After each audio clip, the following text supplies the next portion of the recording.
Papo Verde Oliva conversa hoje com Fábio Zambiti, professor de Direito da Universidade Estadual do Rio de Janeiro, sobre a reforma da Previdência. Professor, com o envio da proposta da emenda constitucional ao Congresso, tem sido muito veiculado a seguinte pergunta: por que os militares ficaram de fora da PEC da reforma da Previdência? Afinal, os militares possuem um regime previdenciário? Bom, gostaria de agradecer aqui a oportunidade de poder tratar do tema previdenciário, né, que hoje está aí na ordem do dia, em razão da proposta de emenda constitucional que foi apresentada ao Congresso.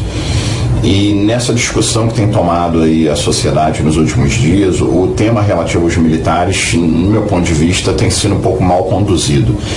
Porque quando falamos de militares, o senso comum costuma ir no seguinte sentido: bom, acho que todo brasileiro tem que ser tratado de forma igual, então não faria sentido o militar ter um regime apartado do trabalhador privado ou do trabalhador público. É o que a gente vê aí com mais frequência na mídia e nas discussões em torno do tema Previdência.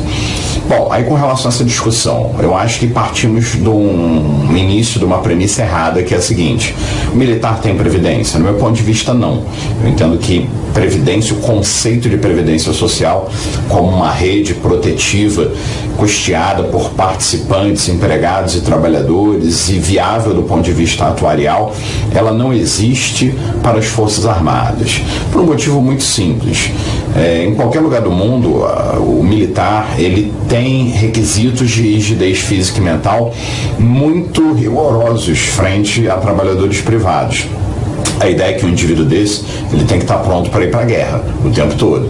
Então, não tem como uma pessoa se aposentar com uma idade avançada sendo militar, porque ele efetivamente não vai ter ali os requisitos mínimos para o desempenho da sua função. O que eu costumo dizer já há muitos anos é que não é viável criar um modelo previdenciário atuarialmente adequado para a carreira militar.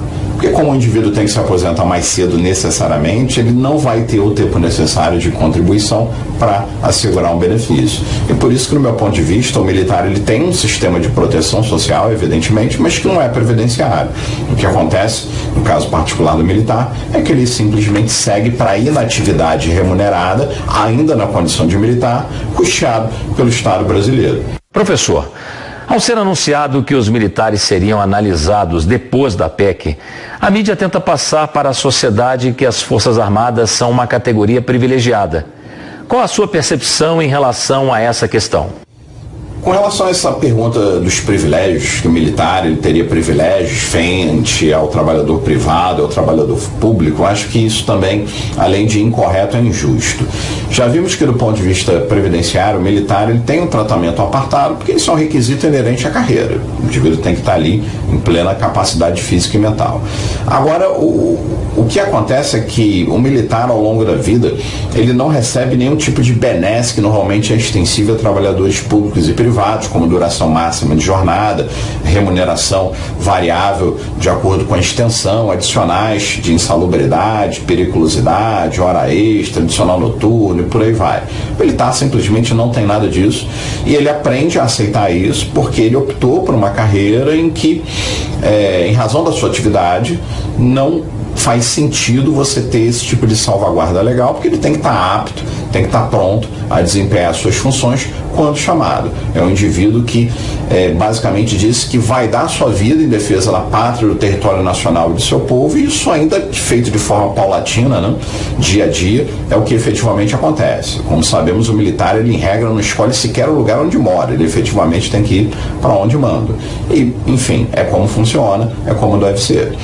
Aí, quando chegamos a um ponto em que efetivamente parece que há uma certa vantagem, que é a questão do retiro precoce, né? Que eu digo aparentemente parece, porque se somarmos aqui a carga horária de trabalho do militar, isso acaba dando até mais que um trabalhador privado, mas enfim, ainda que venhamos a admitir que ele efetivamente tem uma vantagem se aposentando mais cedo, o O que acontece é que isso é injusto porque o militar não tem nenhum outro tipo de benesse que o trabalhador privado tem, e aí quando tem algo que pode ser mais vantajoso, ele simplesmente recebe um rótulo de privilegiado. Isso é completamente equivocado. Basta aí observarmos o padrão remuneratório do Poder Executivo Federal como um todo e as Forças Armadas, vamos notar que há uma defasagem salarial que é gritante, né? Isso é um tema que me preocupa também, porque não damos o tratamento remuneratório adequado às nossas Forças Armadas, e agora tentamos aí também a rotulá-los como privilegiados na questão previdenciária. Isso me parece, como eu disse, errado e injusto. Diante desse contexto que o senhor apresentou, como a sociedade deve enxergar as Forças Armadas nessa discussão previdenciária? O que temos que ter em mente, né, quando discutimos a questão do gasto militar, como é apresentada hoje, é o seguinte: o Brasil, ele quer ter forças armadas que tenham condições de operar e efetivamente proteger o território nacional e a sua população? Se a resposta é afirmativa, isso tem um preço. E o preço não se restringe ao aparato militar relativo a aviões, navios, blindados, mas em especial a mão de obra capaz de desempenhar as suas funções, de efetivamente ter condições de ir se deslocar a uma área de conflito ou uma área potencialmente conflituosa e exercer ali as suas funções sob condições adversas pelo tempo necessário e com isso garantir a integridade do território brasileiro. Seria até risível achar que o militar pode, por exemplo, se aposentar com 65 anos e vai ter plenas condições de trabalho até lá. Isso não existe.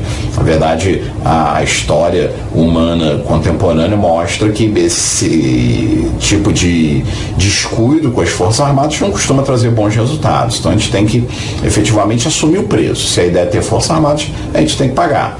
Professor Zambit, muito obrigado pelas informações que são muito esclarecedoras para a sociedade e a mídia em relação às peculiaridades dos militares das Forças Armadas.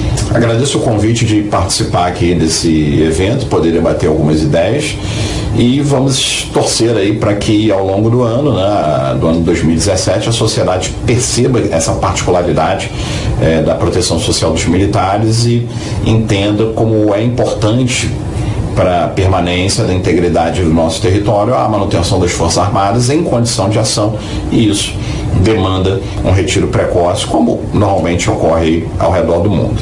Muito obrigado. Papo Verde Oliva é isso, sempre trazendo um assunto importante e relevante para você. Até o nosso próximo programa.